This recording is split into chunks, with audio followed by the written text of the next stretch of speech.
G'day, g'day. Welcome to another episode of No Guts, No Glory. Yeah, we're back. We are back indeed. Another episode, number 2 for 2020. Coming to you from Brunswick. Yeah, from Deluxe Mastering, my little place. Every now and again we like to mix it up a little. Yeah, that's right. Although I like the vibe at Marshall Street. That's home base. Marshall Street's home base. That's the home. That's the home of the podcast. You know, just every now and again.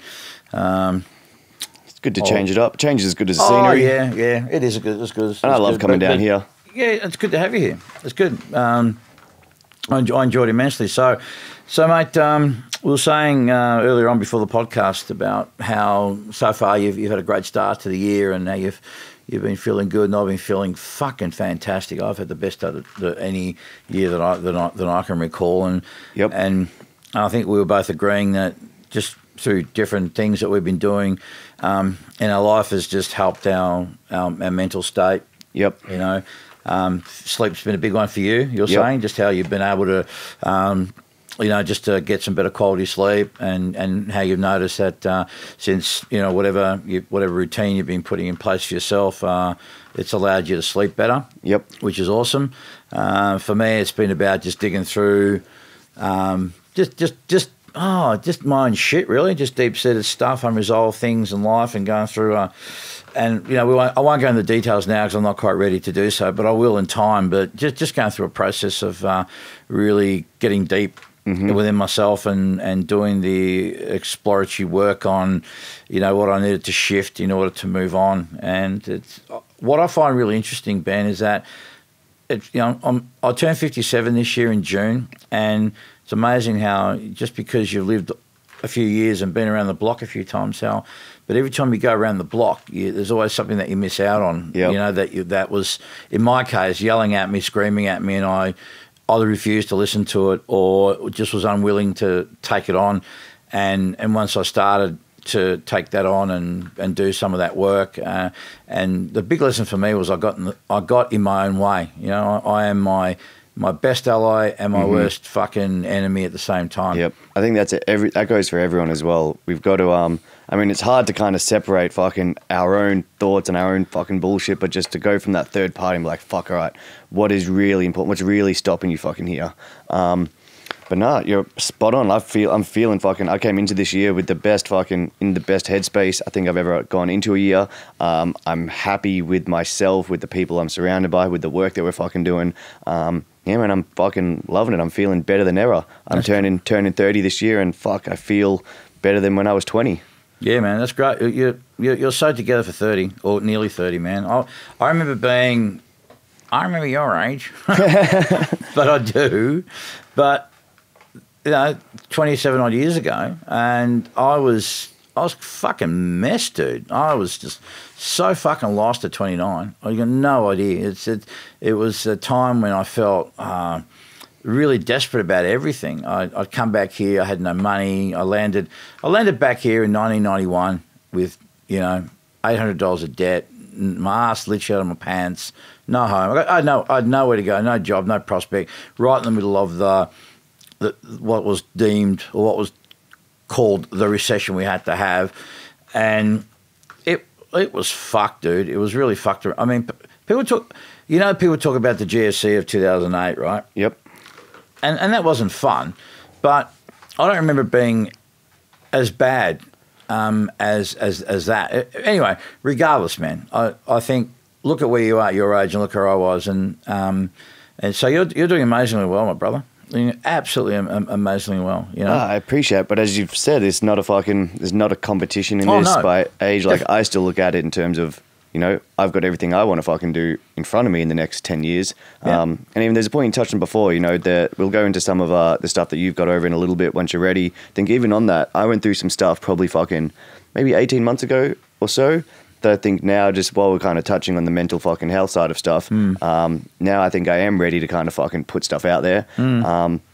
Even for me, there was a journey of losing some long-term friends or people that I'd known for fucking 15 plus years.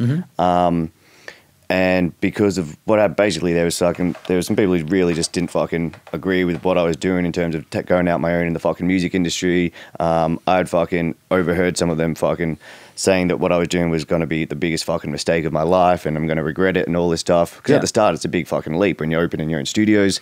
And I think that fucking brewed underneath me for longer than it probably should have. And I think what it came out in I had this fucking kind of drive of wanting to do it purely for that fuck you, to put it back in your face. And I think now I'm coming to the point where I've seen that manifest into it's just not the healthy way to go about it.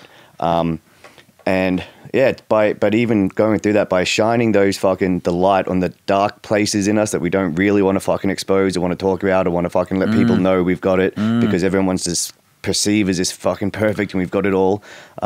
It's only by talking about it, and exposing those dark places in us that you actually can fucking move forward and and grow from it, which at the end of the day is the aim of all this in fucking life is to continually grow and be better than we were the day yesterday. And this is stuff that I talked with other people about. And I guess on the surface, from an intellectual level, we know it's like, cool, don't bury fucking shit inside and let's talk about this.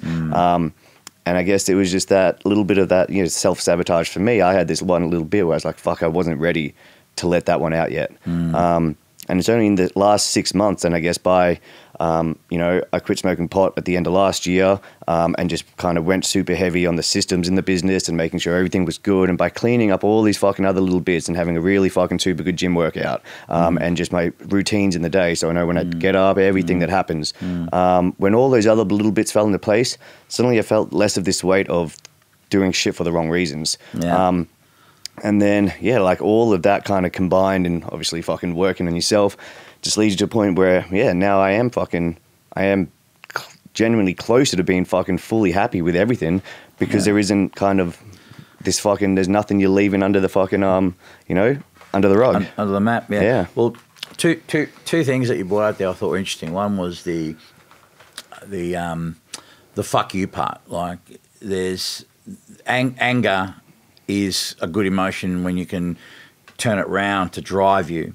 But it's for a lot of people, and I was driven by the fuck you with my dad. Like there was this big everything.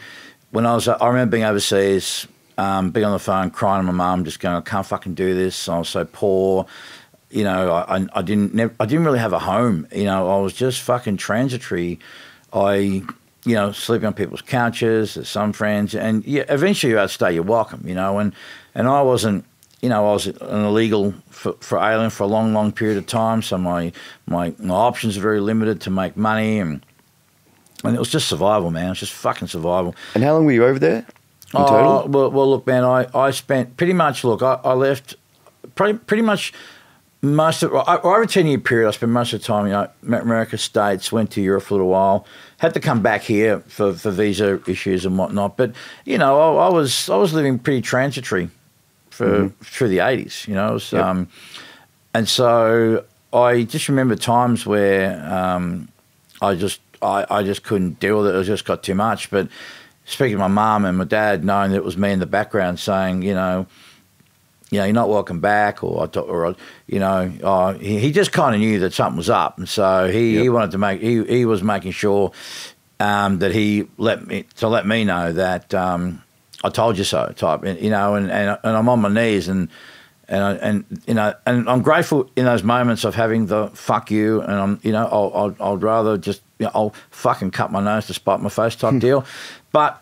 It's looking back on it's not healthy. It's really, really not healthy. And my dad being what he was, he had his own issues that he never got to deal with, and his own pride and what have you. And I've forgiven him for all that, and I'm completely at peace with the whole thing. But the fuck you thing is good, and we need a little bit of that. We need sometimes, whether it's someone else telling you, come on, fuck you can't fucking get up and get on with it, or you do it on yourself. It's not staying in that energy.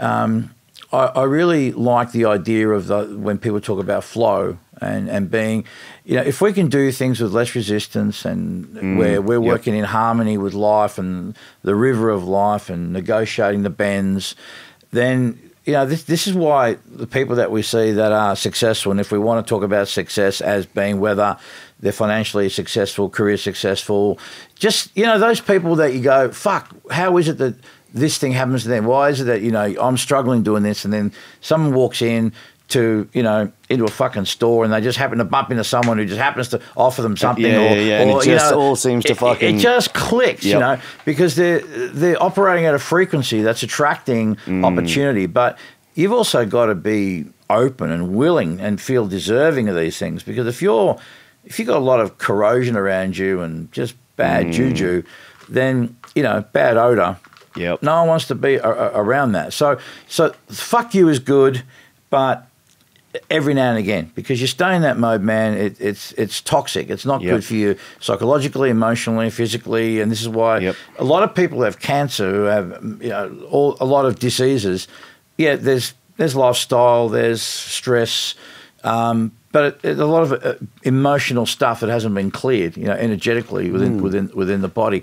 So anyway, I just wanted to raise that point of a bit of fuck you is good, but don't overdo it. Just like with, I suppose, a lot of other things. And, talking about, you're saying you're happy to show. For me, I'm happy to, share. I mean, look, the basic thing for me was, in a nutshell, is I had a DMT experience and just the revelations of that, which was learning to forgive myself, learning to love myself, learning to have humility and being okay with. Now, for some people who are not, I'm not religious at all. So for some people that are not religious, I'm not saying this because I'm trying to advocate anything at all. I'm just sharing my thing. Yep. But, it was the first time I actually asked for help from something outside of me, whatever you want to call it. Yep. Higher power, God, universe, higher self, source, whatever. And to do that, it required, for me, a lot of humility to sort of say, I'm done. I can't fucking carry any more burden of my dad's, what my dad said, or what he, how he did this and how he did that and all this kind of nonsense. And by releasing all that, it just, it brought in all this stuff, and which I felt, I just felt different. And all of a sudden, it was really quite a miraculous thing. So I'm not advocating everyone go out and do DMT. Although it's easy to be able to say that for people because of what it did for me, but I'm not going to get evangelical about it and start. But for me, it was the classic dad stuff, and being able to clear that out and let go of it, really let go of it, but also feel that I was worthy and that I was ready to accept forgiveness of myself, letting go of stuff, and knowing that I wasn't a bad person, and all the things that my dad had said.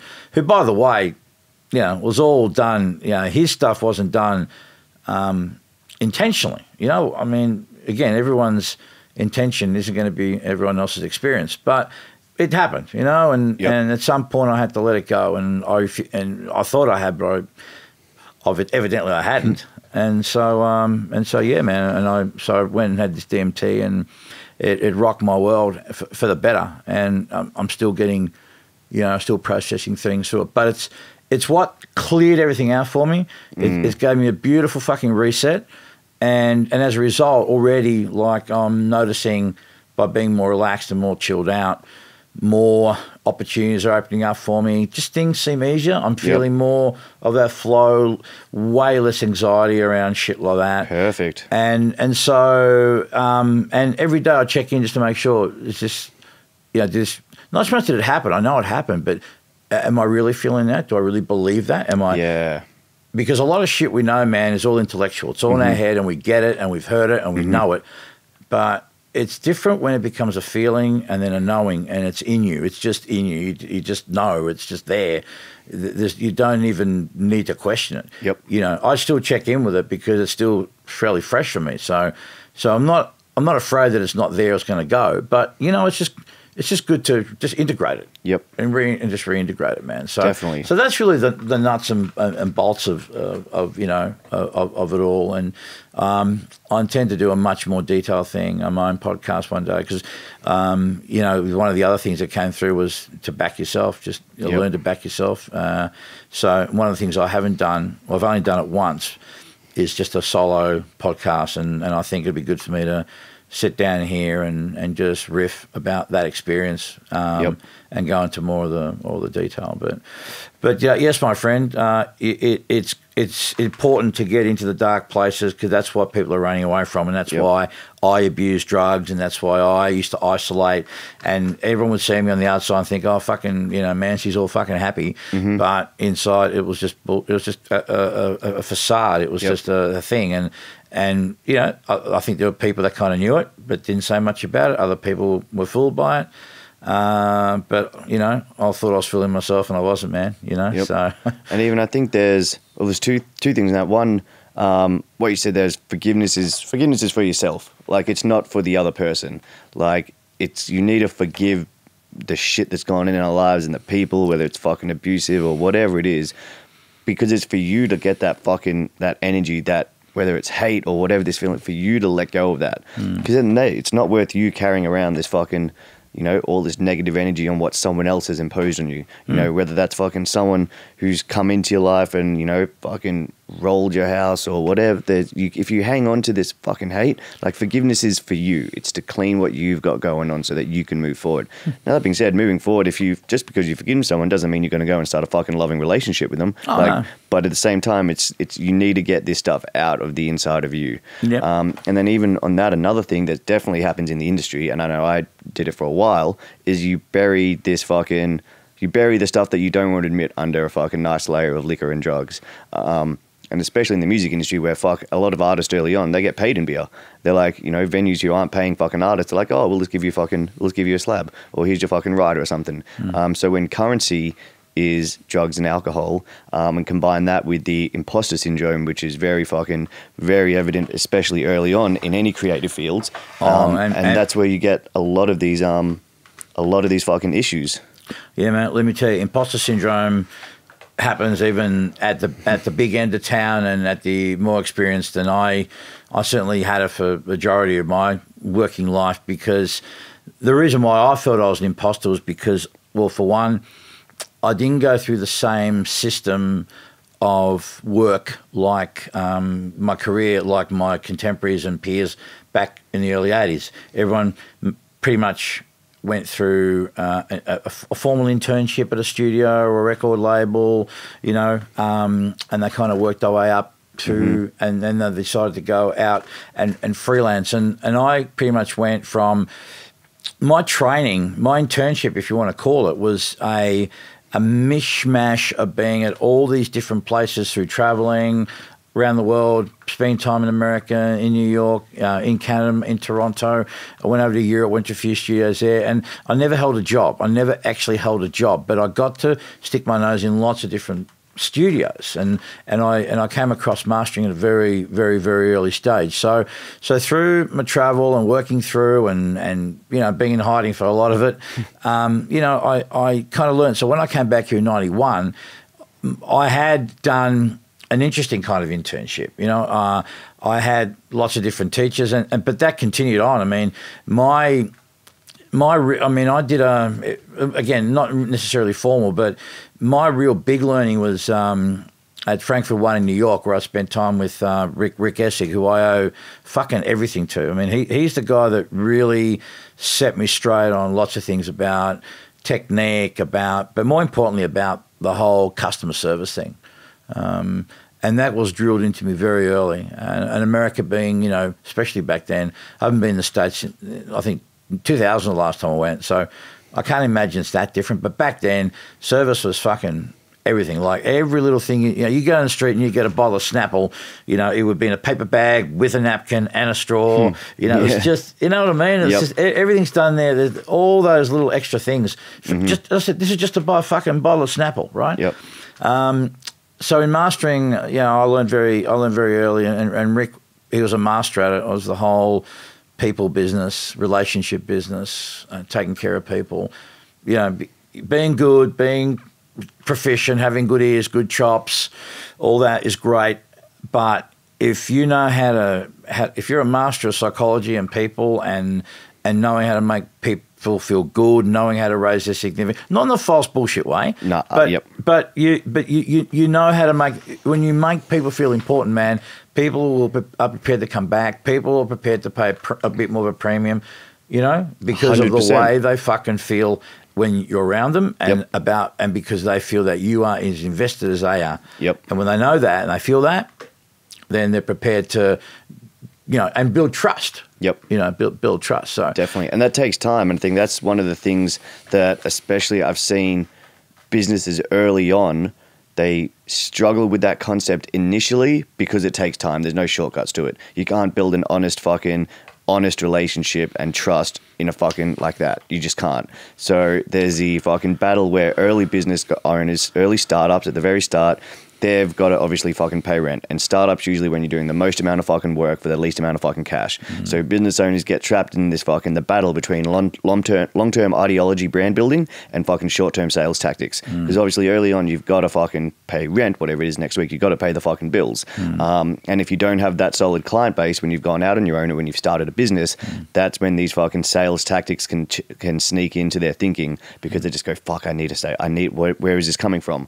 And especially in the time that we're living in fucking 2020, when everything is getting commoditized overseas, is getting cheaper, made done here and there for cheaper. What lasts is brand, is trust, is having a real relationship with someone. That's when people are going to keep coming back, and you're going to have a solid fucking business. It does take time.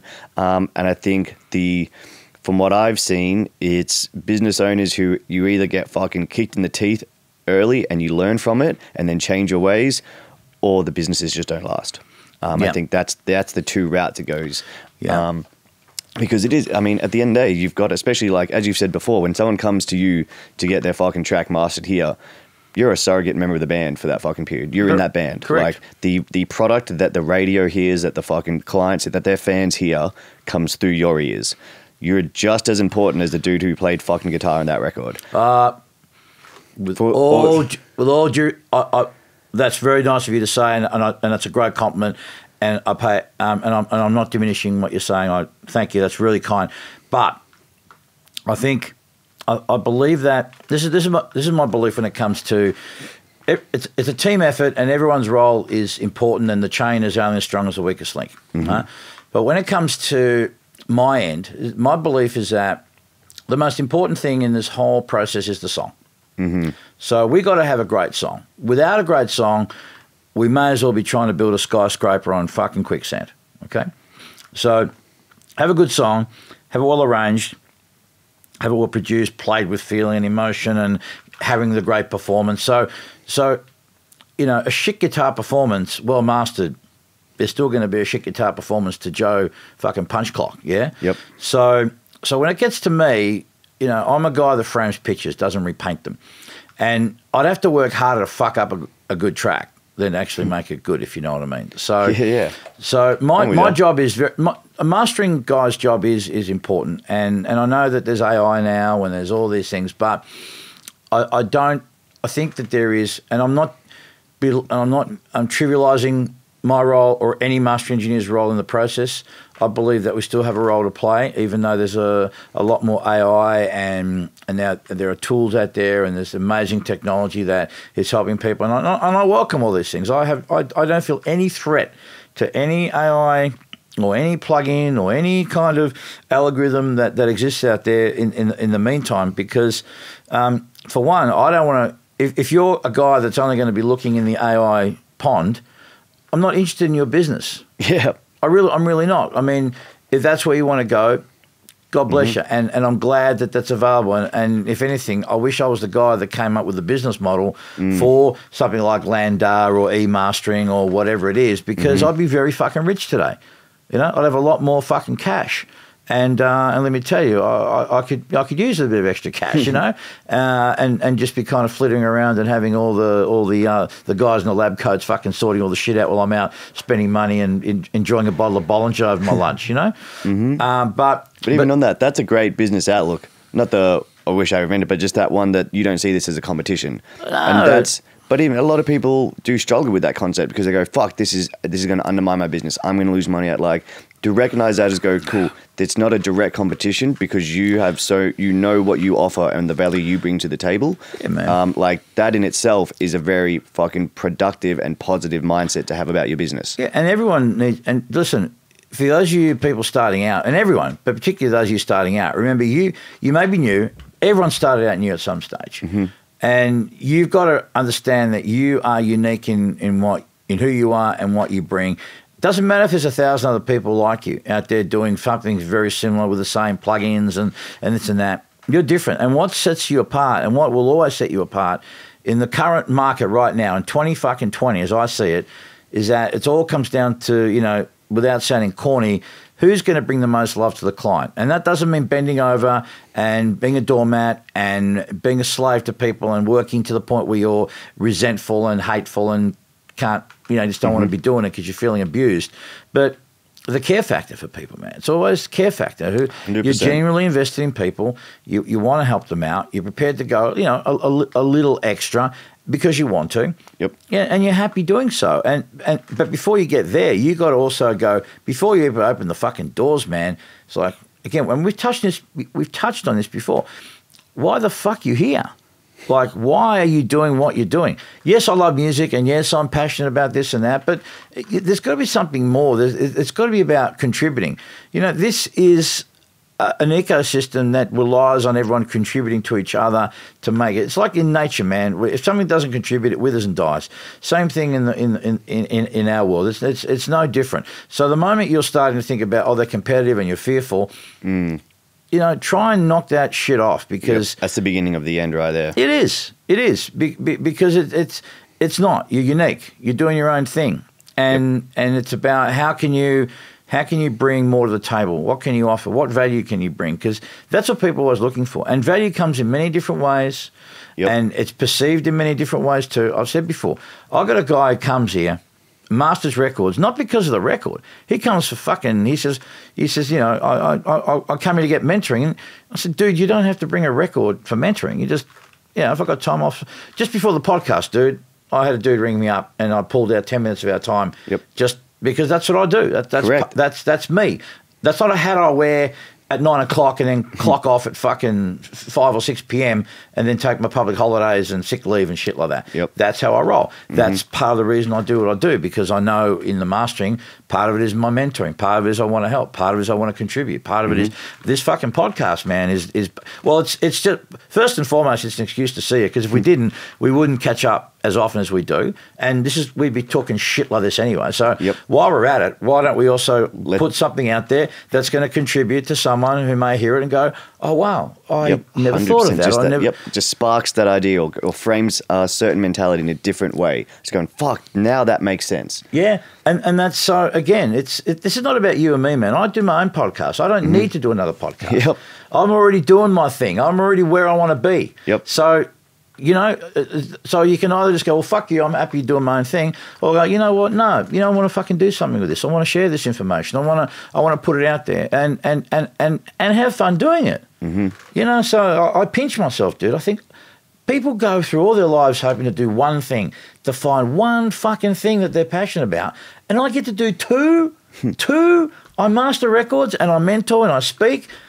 I honestly, dude, I still at times pinch myself and go, wow, how fucking grateful am I that I get to experience this and have so much fun doing it along the way. And that's what it's all about. So 100%. When you can find that purpose, when you can find that why, when you can find that thing that makes you go, this is why I get out of bed, even on the days I couldn't be fucked, because it's not about me. It's about something bigger than me, whether it's my community, it's in my case, it's about kids out there and young, aspiring, artistic, creative people, whatever. When it's outside of you and it comes from that place from your heart, dude, you're on your way. 100%. Even on that, that's another big thing that artists sometimes struggle with, and I get to why, is accountability. So it's like there's I forget what it's fucking called, but there's a phenomenon where as humans, if you basically tell someone else what you're going to do so that they can hold you accountable. If I go, hey Tones, I'm going to do this by 3 o'clock tomorrow, there is a much, much higher fucking chance that I'm actually going to do that because I voiced it to you and now I don't want to let you down. Combine that with if the person that you've told, if you actually have a fucking trusting relationship with them, now you really don't want to let that person down. Yeah. So but as artists are, especially early on, unless you're signed to a major at some point, you don't have a boss. So, you can go, you can put all these great plans in. If you don't do them, there's no one to hold you accountable. Yeah. Like there's no one's going to yell at you, you didn't do this by this. So one thing that me and Stu are trying to bring in with some of the programs we're rolling out is this sense of accountability. And it's not a fuck you or anything. It's just purely by having that, letting that someone else know what you want to do. Suddenly you can do it because, as you said, it's being part of something bigger than you. Sometimes we need to take our projects, our bands, and make it part of something bigger. And then those days when you're like, I can't be fucked, you're like, well, guess what? The next hour, I didn't want to. I'd rather sit on the fucking couch in my underpants. But for the next hour, I'm going to do this paperwork. I'm going to send off these emails. Whatever it is that I needed to do that I told you I was going to do, suddenly you'll do it because you're part of something bigger. Yeah, absolutely. I couldn't agree anymore. Accountability is really big, man. I find I need it in my life. Some people have a sense of discipline to do things and get on with it more so than others. I mean, I've got to train in the gym. His name's Matt McLean. Doherty's in Brunswick. Shout out, Matt. Best fucking personal trainer on the planet. 8 years now I've been with the dude. And I know that if I wasn't accountable to Matt, I say, I'm going to be there that morning, that time, and I'm not. I've got to front up and see him next time and look at him in the eye. Now, I can call him up every now and again, something comes up and I tell him. But overall, I can't just not show. Yep. You know what I mean? And if it wasn't for Matt, I wouldn't be, I think as fit as I am. So same thing with these. When I do my mentoring groups, it's part of it is about accountability. We all hold each other to account, and I put myself in the mix. So I tell them, I say, look, every week we think of something. What are we going to do next week? What are we going to do that we didn't get to do, or what have we been putting off? That's important, or we feel we need to, and we all drill down and work individually on what we need. And I put myself in there too. I say, you know what? I'm going to be accountable to the group. So I'm going to find something that I need to do, that I need to work on, that I've been putting off. And next week we come back, show evidence of it, to show ourselves that we can actually do it and how important it is to be accountable. And, definitely. It's yeah, man, it's I thrive on that shit. I put shit online because it makes me accountable. Half the time it's like it forces me to have to walk my talk, man. And I've got no problem with that. I've got no problem saying that I can be slack, I can lack discipline, I can be lazy at times, But by doing that, so I think it's important, to know your weaknesses and do something about them. Yep. Yeah. Definitely. And this, ties back into what we were saying at the start, like these fucking shadows that sometimes we have, but we don't want to acknowledge. And even taking another step backwards, the herd that we surround ourselves with makes either that process of opening up these shadows and dark places and moving forward in a healthy fucking way. The herd we surround ourselves with will dictate whether we do that or not. If you're around people who are fucking just bad people to be around, I don't mean bad as in every sense, but in terms of, if you bad open up, bad for you, correct. Not the people that you need around for you to grow. Sometimes it's time to fucking shed those people. And I know for me, I had to go through that fucking stage. There were some friendships that fucking, as I said, I had for fucking 15 years since pretty much I moved to Australia in 2000. Some of the first friends that I fucking had back then, unfortunately, or fortunately, depending which way you had it, aren't in my life anymore. And, there was a period when it was that wasn't easy. But that's what needs to happen to make room for the people who are now in my life. For the people that I now surround myself with, that are the people that are going to take me to the next step. And again, not everyone has to be in your life forever. These things aren't fucking permanent. I look back and like, cool, we had a fucking dope friendship for 10 years. That's pretty sweet. But for me to get to where I want to be at fucking 35, at 40, at 50 in this game, they just weren't going to help me get there, Because at the end of the day, if I went to the fucking pub, and what happened was I got super resentful being around these people because when we go to a fucking, an event or they're like, hey, let's go down to the pub. And I go to the fucking pub and I'm just fucking miserable because that's it. They're going, in my head, this is where I want to be. I didn't want to be at this fucking bar talking fucking shit and not progressing to where I wanted to be in my career in music. And then, that came out through resentment to those fucking friendships because in my head I'm like, you're holding me back. When really it's, it's on me. I had to fucking move away and find that new herd. And I guess, from a fucking an evolutionary point of view, you never want to be rejected by the herd because when the herd rejects you, you die in nature. Like if the herd doesn't support you, you die. Yeah. So that's a hard thing to do.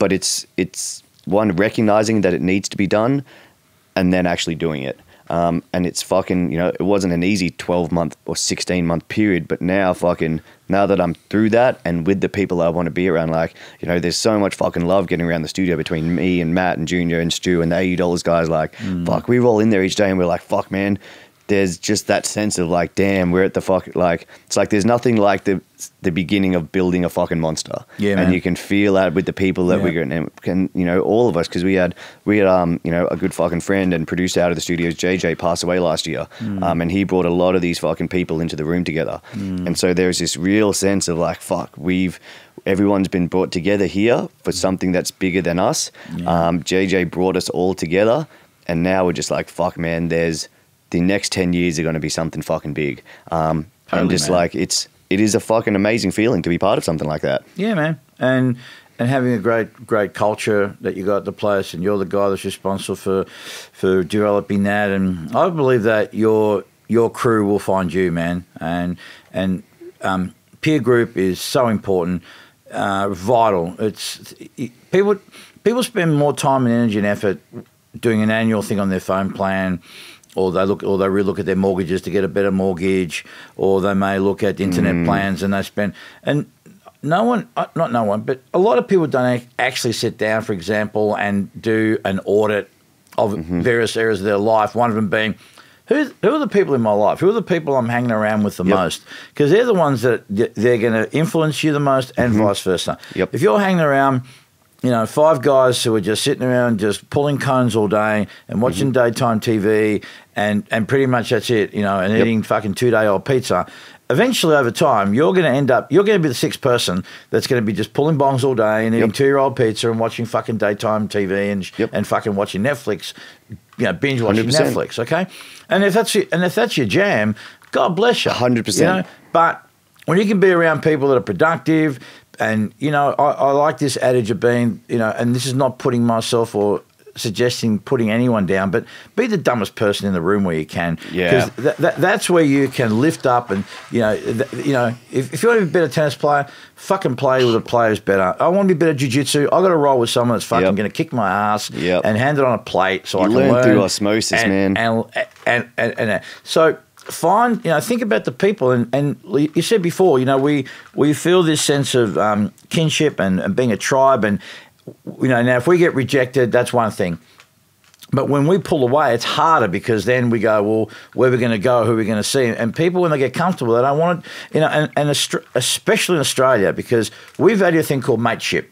That is a very hard thing to define to other cultures, like we have mateship. It's something that's been born out of fucking war, fucking dudes in the trenches, fucking putting their lives on the line. And we're proud of that value in Australia, and we value mateship. So, we think about mateship and loyalty and moving away from people because we think it's not good for us. We're kind of feeling like, we're not being their mates. We're being disloyal. But that's not true. And people are going to kick back and cause a lot of grief, and most of the time their anger is because they're fearing loss. Oh, that's it. Yeah, it's 100%. They love you and they don't want to lose you. Yep. And sometimes it's because but I've found in my experience the people that felt that loss, they did love me, but it also served a purpose for them. There was this codependency that was going on because It's a long story I won't go into now, but I've had to have these divorces with people, and it caused a bit of upset initially because I realised that I'm actually serving a purpose of being maybe the butt of their jokes or a place for them to fucking put their ego all over me, or you know what I mean. And so I just kind of went there, and like you, it's like, I'm here, but what am I doing here? What the fuck am I doing here? Yep. And when I had enough gumption and fucking guts to say, you know what, I deserve more than this and I'm going to pull away, it wasn't easy. Correct, it was not. And these are friendships that have been going for years and stuff that people know your fucking secrets and, like heavy shit, man. So there's a lot of risk involved. And you know what? The only thing I regret is why hadn't I done it sooner? But that's okay. That's how it was meant to play out. Definitely. So, and the other thing is, this is okay. Like, it's just because it's kind of, it fights some of our DNA that, you know, leaving the herd or getting rejected from the herd is bad. This is often the best thing that can do and needs to be done. As you said earlier, you know, you're just going to be able to start that next phase quicker. And it's kind of like, I heard someone fucking talking about, because at the end of it, our values change. Over time, values do change fucking from each of us. So it's kind of like in fucking high school. Say there's talk about American stereotypes here. We've got a fucking cheerleader and the high school fucking quarterback. In high school, they're fucking prom queen and prom king. Say they get married at 18 or 19. They get married early. These two were made for each other. Over time, 10 years down the track, let's say that the fucking female goes on to be cheerleader for the Dallas Cowboy and the fucking male breaks his arm, doesn't turn pro, and ends up being a fucking, you know, local high school gym teacher or something. Not that there's anything wrong with that, but just didn't go on to the, say, aspirations that he had when he was 18. 10 years down the track, you have two people that were very compatible at 18, but come 30, 35, their values have changed. What they want in life have changed, where they're at have changed. Now, if you hold on to that just because they got married or were in this relationship early, if they hold on to that because they were compatible at one time, all that happens is you're just going to be dragging the other person into this fucking shitty relationship that neither of you should be in. So even just recognizing, going, fuck, man, we were compatible at time. We did share values, but guess what? Time sometimes changes shit, you know? You can sit there and fucking try to force and fight things, but all that happens is resentment starts creeping into these relationships because the other person feels like you're holding them back and vice versa, and it's just not fucking healthy. But as I said, auditing your fucking group and going, fuck, all right, how do we change this? If I'm not where I'm at, how do I put myself in a position so that in 5 years I can be closer to that goal? Yeah. And it's not fucking easy, but like anything in life, nothing that's easy is worth fucking having. Oh yeah, for sure, man. It's definitely there is always a little bit of struggle. It doesn't always have to be that way, but there are times when you got to do a little grind, and there's times when you got to do the fuck you, as we talked about before, to get to where you want to get to. So, man, you know, what as I say, love your family, but choose your friends, and take time to think about it, and don't think that you're discarding them or that you're being disloyal. Or I mean, they'll kick back and I'll throw everything at you. But if you know, I think deep down inside, we know when it's right. Listen to yourself, man, like you do. You know.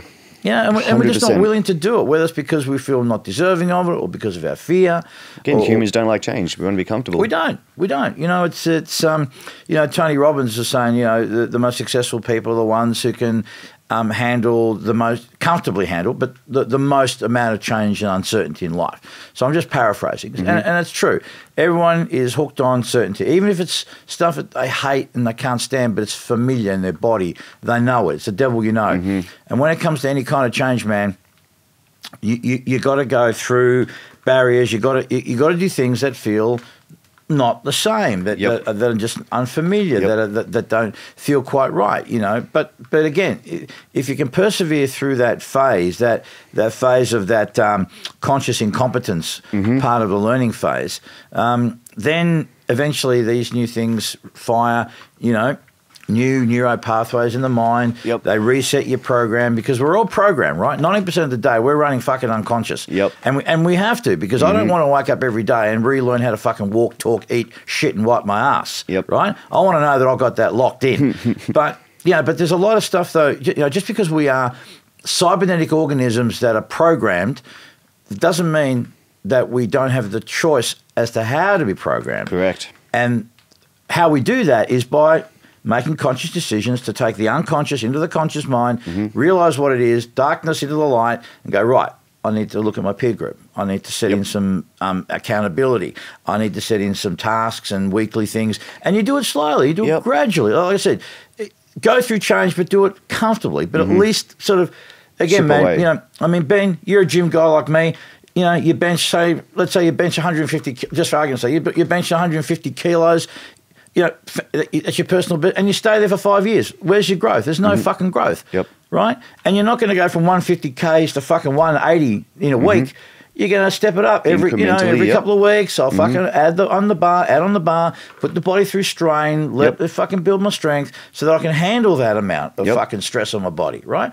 Same fucking deal with life. It's like you're not going to go out there and start benching huge change and doing everything at once. You know, I'm going to go on a diet. I'm going to do this. I'm going to fucking do this. I'm going to go on this course. I'm going to read this book. I'm going to, you know, it's fucking slow the fuck down. Just recognize what it is, and then take it in incremental steps. And it's like in the same way that the way you are now, if you're unhappy in your life right now and you feel like I need to change so much shit, where you are in the moment is not a creation that happened in a week or overnight. Correct. Yep. It was 18 years, 25 years, 30 fucking years, whatever age you are. That's how long it took to get there. Now, I'm not saying it's going to take you 30 or 40 or 50 years to change, but it's going to be a slow burn. Mm-hmm. You're running a marathon here, not running a sprint. It's like turning a fucking ship around. You can't just turn a big fucking ship around on a dime. You got to slowly turn it. But exactly. We can reprogram our brain. You can't. It's through language. And it's also, again, the herd you around is going to help what that fucking narrative says. But then you can change yourself so that all of a sudden from now, the person you may be at fucking hates change and you just don't want to do it and you know this is hard, but you also know that it's wrong. You can start to fucking reprogram. And again, thanks to the internet, we've got resources that you can fucking help yourself out so easily day to day. But you can get to a point where you actually embrace adversity. When you see a challenge, you look at it as not a challenge of, oh man, there's something else for me to complain about because all I want to do is sit in this fucking neutral position. Yeah. A challenge comes up, you're like, fuck, I can't wait to overcome this because I'm going to learn something new. Yeah. And there's little fucking things, you go, what am I going to learn in this situation to overcome it? Yeah. And then all of a sudden, instead of fucking running away from challenges and all this and adversity, you actually embrace it. And then you're in a completely different fucking mindset. The challenges aren't so hard because you're learning shit from them. Yeah. You're getting over them. Everything we want in this life is on the other side of pain. Yeah. But we've got to go through that fucking pain to get there. Yeah. It's like that one of the Marines said, he goes, everyone wants to fucking go to heaven, but no one wants to die. Right, yeah.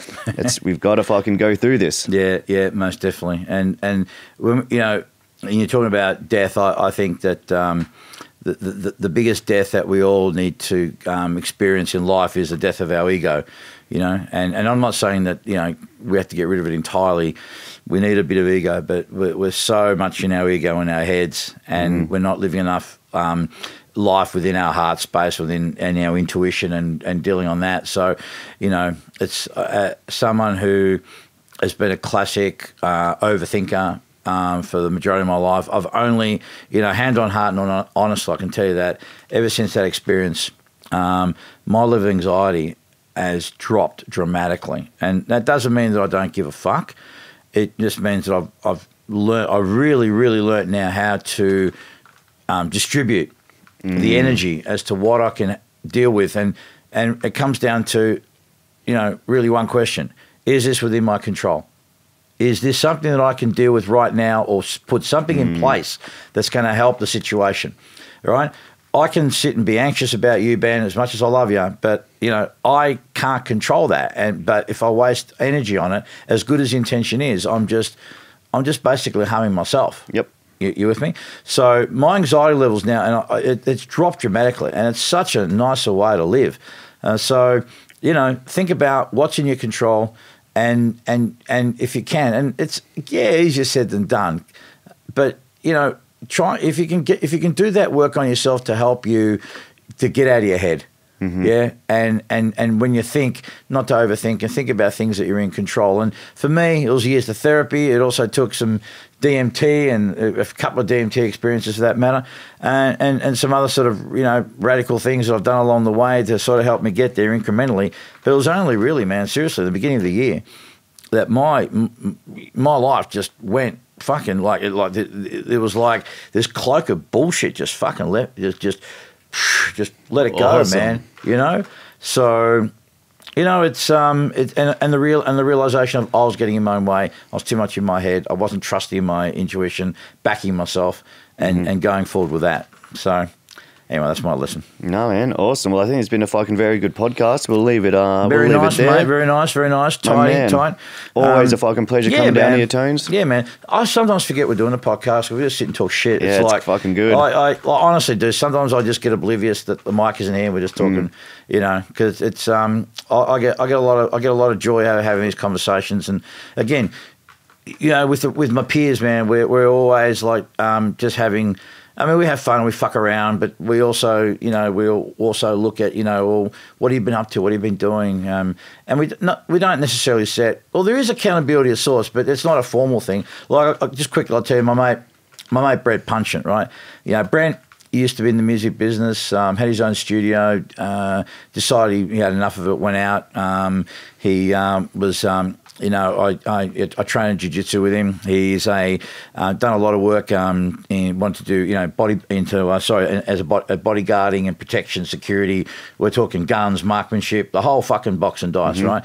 He and I both had an interest in personal development, and we went up to visit a mate last week, and he was telling me about building resilience, and he was asking me, and it was a good accountability thing. And he's just saying, so what are you doing to build your resilience, and I'm going, well, what exactly do you mean by that? And he's saying, well, what do you do to get uncomfortable? What are things, he was telling me that he's now in this thing where he deliberately seeks opportunities to do the shit. Now, it could be anything from doing the paperwork on the tax that he fucking left, that he'd been procrastinating on, making that phone call to someone that'd been meaning to make a phone call that he hadn't, anything that he's been putting off, anything that kind of is a bit uncomfortable. That's awesome. Right? I rate that. So, that's good. It's like, those days where it's raining, it's cold, I'm a little stiff, but fuck it, I'll go anyway.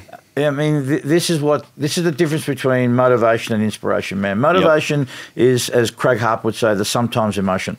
It's what do we do in the moments when we could not be fucked? Yep.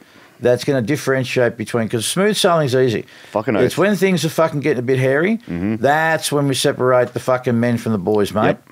So that's when you see who should be a leader and who wants the accolades that go along with leadership, but fucking don't really want to captain that ship through the fucking through the storm. Who's going to roll their sleeves up, do the work, be prepared to fucking take a few knocks and live it through. So anyway, perfect, beautiful fucking podcast, buddy. Thank you, man. Mate. Great one. I love you, bro. Man, right back at you, G. Right back at you, my man. Love you too. It's always good to see you, and I so enjoy this.